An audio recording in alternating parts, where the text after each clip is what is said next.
In this video, I'll show you how to set up and use your NFC or near-field communication on an Android phone so you could share your files or use some payment methods like NFC payments, Google Wallets, Samsung Wallets, and many other things. And watch till the end because I'll give you a very valuable life hack.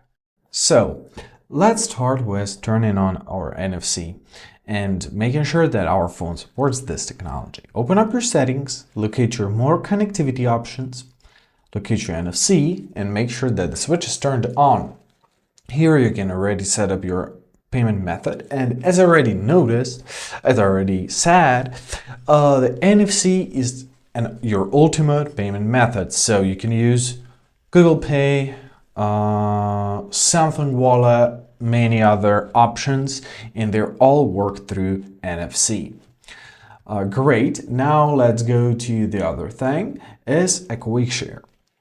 So in your settings, let's search for quick share. Quick share.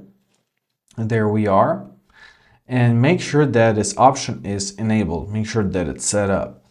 Great. Now let me show you how you do this. And just so you know, quick share works through NFC.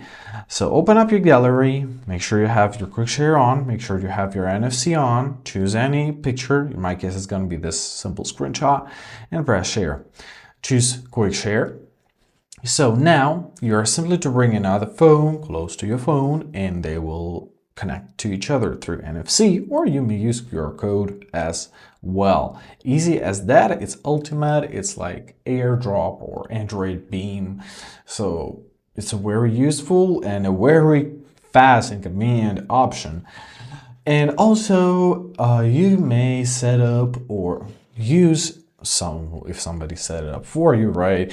Some NFC tags, which could do many actions, such as connection to Wi-Fi or opening up the URL. So basically like QR codes, just more technologic and more useful. And now your phone is ready for using all the NFC benefits.